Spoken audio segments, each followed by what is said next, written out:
Halo teman-teman, kali ini kita akan belajar mengenai angle measurement atau pengukuran sudut. Nah, apa saja yang akan kita pelajari hari ini? Yang pertama mengenai definition atau pengertian, kemudian bagian-bagian sudut, kemudian busur derajat, protektor, kemudian jenis-jenis sudut, dan yang paling terakhir kita akan belajar mengenai angle measurement on shape atau pengukuran sudut pada bangun datar. Nah, dalam kehidupan sehari-hari, pengukuran sudut kita bisa temui dalam aplikasi pengukuran suatu kemiringan jalan. Nah, ini ya kita bisa perhatikan bersama-sama di gambar ini ya. Dalam pembuatan jalan, kemiringannya itu diukur teman-teman menggunakan alat tertentu. Nah, ini menjadi salah satu aplikasi dalam kita mempelajari pengukuran sudut itu sendiri. Nah, selanjutnya kita akan lanjut pendahuluan atau introduction. Nah, di sini Miss punya tangga, ada dua jenis tangga. Yang pertama yaitu tangganya dilewati oleh anak yang berbaju biru. Dan yang kedua, tangganya dilewati oleh anak yang berbaju orange. Nah, sekarang yang ditanyakan adalah try to imagine. Coba bayangkan kamu sedang menaiki sebuah tangga. Mana yang lebih mudah kamu lakukan? Menaiki tangga yang lebih landai atau tangga yang lebih curam? Nah, kita perhatikan bersama-sama. Ini tangga yang lebih landai ya atau pendek, dan yang sebelahnya lagi tangga yang lebih curam. Nah, kita lihat kira-kira mana yang lebih mudah ya kita lakukan. Jawabannya adalah tangga yang lebih landai. Nah, alasannya kenapa? Kita perhatikan bersama-sama. Karena tangga yang lebih landai memiliki sudut kemiringan yang kecil sehingga tidak membutuhkan usaha yang besar untuk menaikinya. Itu kenapa anak yang berbaju biru sangat tersenyum sekali, sangat senang sekali ketika menaiki tangga yang lebih landai ya. Jadi kalau Miss Dewi bisa gambarkan di sini untuk tangga yang lebih landai, ini sudutnya ya teman-teman ya, kemiringannya itu lebih kecil sehingga anak yang berbaju biru ketika menaiki tangga tersebut tidak terlalu bersusah payah ya, tidak membutuhkan usaha yang besar untuk menaikinya. Itu ya, ini adalah pendahuluan dari sudut itu sendiri ya. Oke, selanjutnya kita akan lanjut ke konsep of angle atau konsep dari sudut. Kita harus tahu dulu sudut itu yang seperti apa ya. Nah, ini di sini Miss punya sebuah garis ya, Miss namakan line 1 atau garis 1, kemudian ada garis lagi berwarna biru, line 2 atau garis 2. Nah, pada garis ini teman-teman ya, garis 1 dengan garis 2, nah dia akan bertemu di suatu titik. Nah, seperti ini ya, di suatu titik atau point. Nah, pertemuan inilah nanti dia akan membentuk sebuah angle atau kita sebut sudut. Nah, jadi kita bisa simpulkan bersama, two straight line, dua garis lurus, that meet a point will form an angle. Dua garis lurus yang bertemu pada suatu titik akan membentuk sudut ini ya.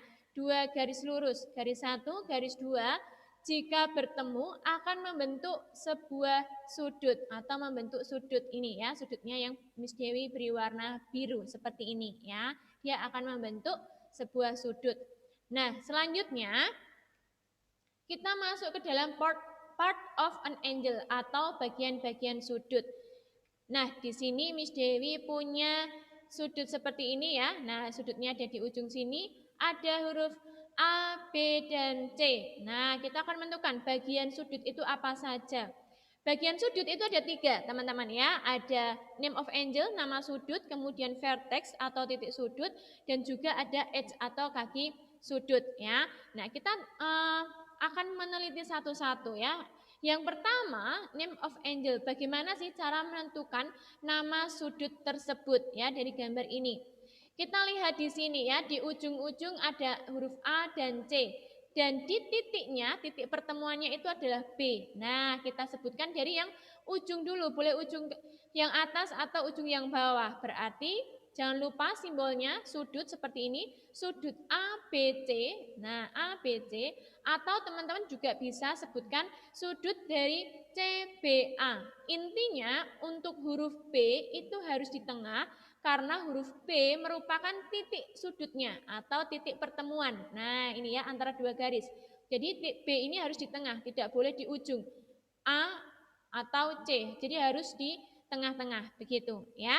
Nah, selanjutnya vertex. Nah, bagian sudut selanjutnya adalah vertex, titik sudut. Titik sudut yang mana? Yaitu titik pertemuan antara dua garis tersebut. Garis 1, garis 2. Pertemuannya yaitu di sini. Berarti vertex atau titik sudutnya adalah titik B. Nah, seperti ini ya. Kemudian yang selanjutnya, bagian sudut yang ketiga, edge atau kaki sudut. Nah, kaki sudut itu, nah ini ya, namanya juga kaki. Berarti terdiri dari dua. Sama ya, sudut juga terdiri dari dua. Nah, perhatikan baik-baik. Kaki sudut itu nanti dia akan berupa garis. Nah, kaki sudutnya yaitu garis BA. Kita mulai dari penyebutannya titik sudutnya, BA. Dan garis BC, ada dua kaki ya. Garis BA dan garis BC. Dimulai penamaannya dari titik sudutnya, seperti itu. Oke, selanjutnya. Nah, di sini masih bagian-bagian sudut. Kita akan tentukan ya. Nama sudut berikut ini dimulai dari ujung atas boleh, ujung bawah boleh. Berarti sudut PQR atau sudut RQP. Jadi teman-teman boleh memilih salah satu, tidak perlu menulis keduanya ya. Q tetap di tengah karena dia titik sudut ya. Kemudian bagian sudut selanjutnya yaitu vertex atau titik sudut. Pertemuan dua garis yaitu adalah titik Q. Nah, seperti ini. Sedangkan kaki sudut terdiri dari garis yaitu garis QP, dimulai penamaannya dari titik sudut, dan garis QR. Ada dua ya teman-teman ya untuk kaki sudutnya. Oke, selanjutnya kita akan lanjut ke contoh. Complete the following question. Lengkapi soal berikut ini. Di sini Miss Dewi punya sebuah bingkai foto dan di ujung sini dia membentuk sudut KLM atau MLK ya. Nah, kita lihat. Tentukan nama sudut berikut atau titik sudut juga dan kaki sudut. Nah, nama sudutnya kita mulai ya. Jangan lupa tulis simbol sudutnya seperti ini ya. Nah, kemudian namanya sudut KLM karena ujungnya K ya, atau ujungnya M, boleh berarti MLK, pilih salah satu. Titiknya yaitu ini, pertemuan antar dua garis ya, titik L. Kakinya ada dua garis ya, yaitu garis LK dan garis LM ya. Jangan lupa ada dua garis teman-teman ya. Nah, remember dalam pemberian nama sudut yang menjadi titik sudut diletakkan di urutan tengah.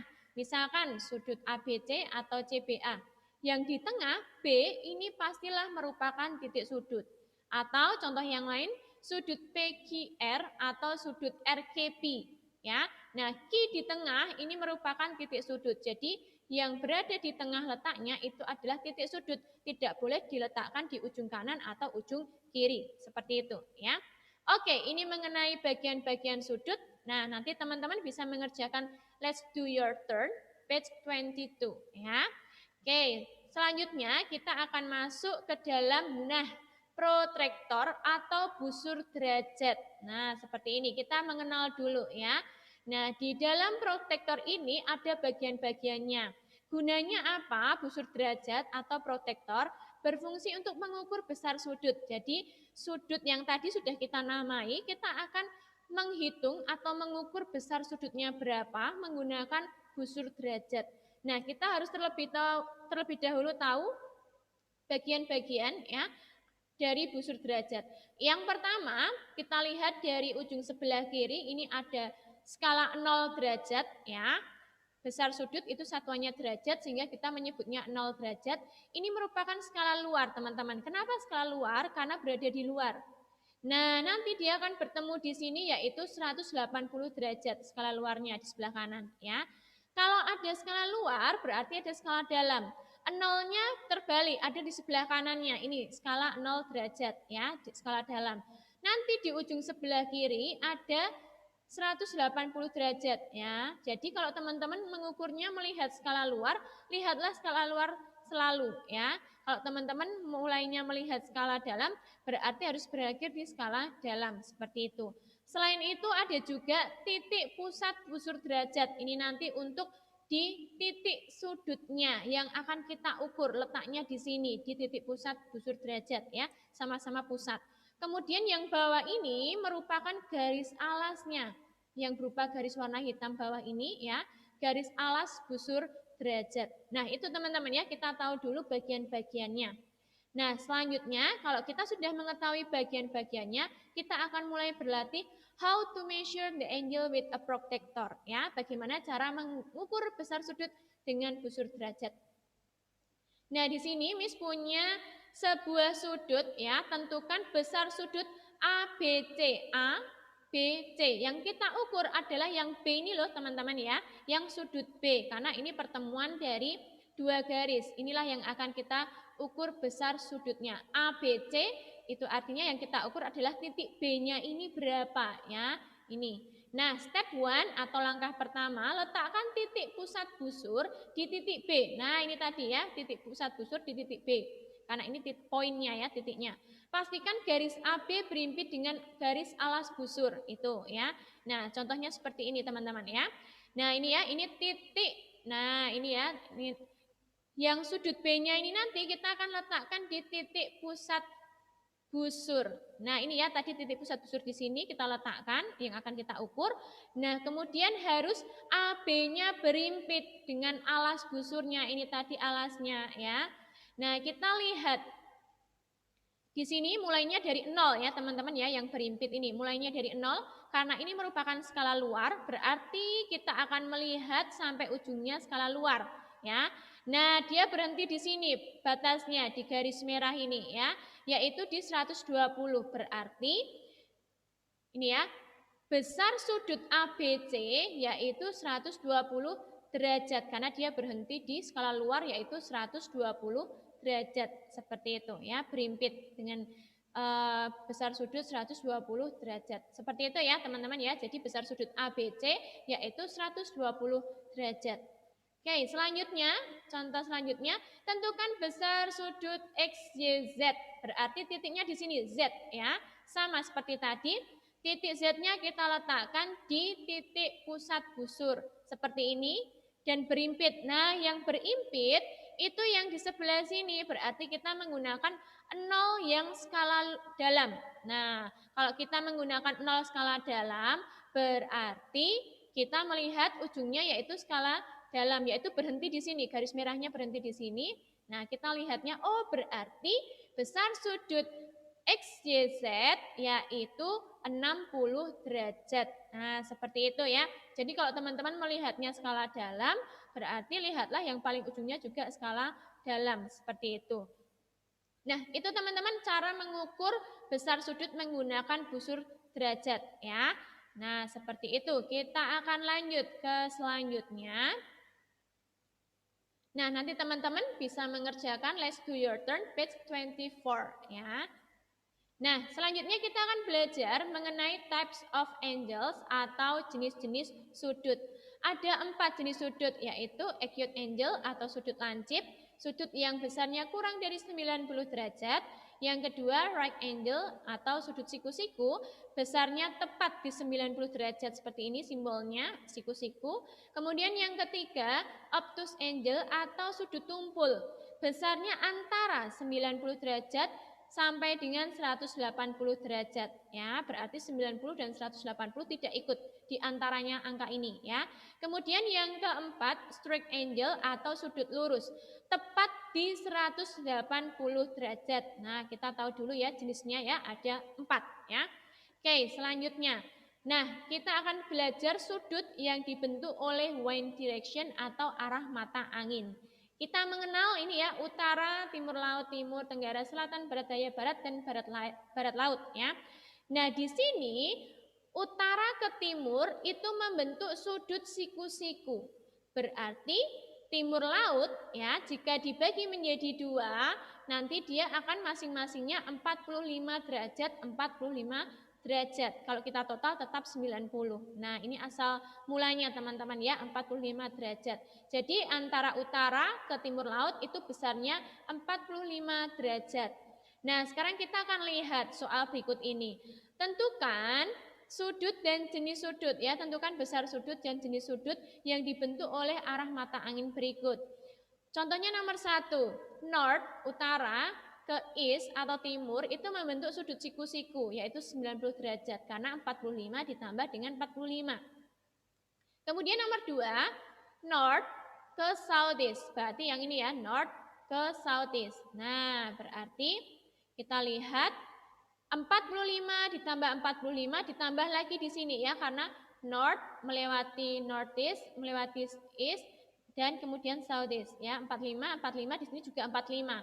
45 ditambah 45 tambah 45 hasilnya 135 derajat. Nah, sudut yang besarnya 135 derajat yaitu obtuse angle atau sudut tumpul ya. Kita lihat di slide sebelumnya tadi. Kemudian nomor 3 is ke southeast. Nah, is ke southeast pendek saja ya. Kita lihat 45 derajat karena satu lompatan ya. Berarti dia acute angle karena kurang dari 90 derajat sudut lancip ya. Kemudian nomor 4 southwest ke northwest. Nah, ini ya, southwest ke northwest. Dia melompati 2, berarti 45 ditambah 45 yaitu 90 derajat. 90 derajat pas, berarti dia adalah right angle atau sudut siku-siku.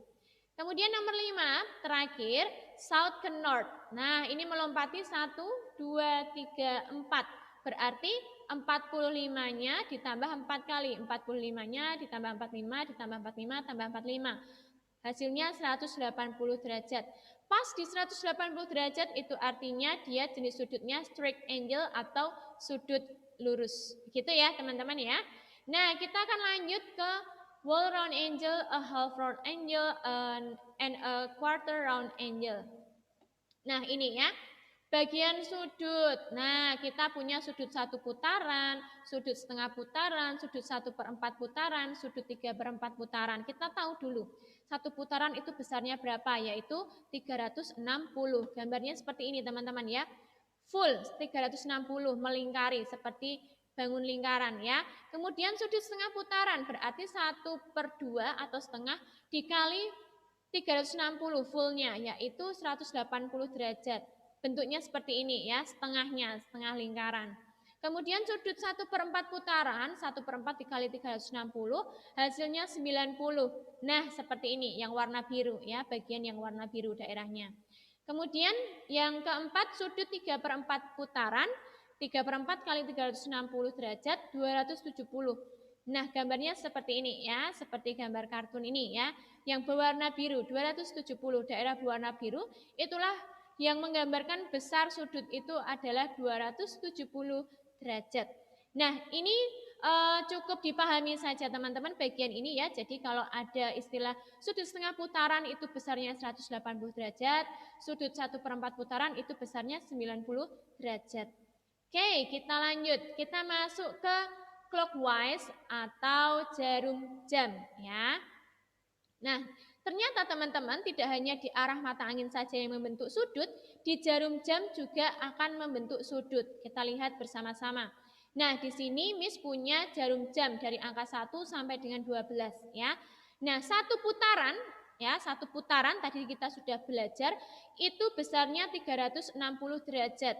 Nah, kalau setiap dari angka 12 ke 1, nah kira-kira berapa? Karena ini ada 12 angka, dari angka 1 sampai 12, itu artinya 360 dibagi dengan 12, hasilnya 30 derajat. Berarti Miss dapat bisa simpulkan, besar sudut antara setiap angka, yaitu dari 12 ke 1, itu 30 derajat. Dari jarum jam 1 ke 2 itu 30 derajat, dari jarum jam 2 ke 3 itu 30 derajat, dan seterusnya. Seperti itu ya, jadi setiap angkanya itu besarnya 30 derajat. Jadi kalau misalkan Miss tanya, besar sudut yang dibentuk jarum panjang angka 12 dan jarum pendek angka 3, berarti 30 ditambah 30 ditambah 30, karena lompat 3 kali ya.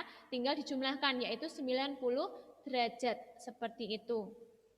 Nah, nanti teman-teman bisa mengerjakan Let's Do Practice 1 di page 25. Oke, cukup sekian penjelasan dari Miss Dewi. Nanti kita akan lanjut di materi selanjutnya, yaitu mengenai pengukuran sudut pada bangun datar. Oke, cukup sekian. Bye-bye. God bless you.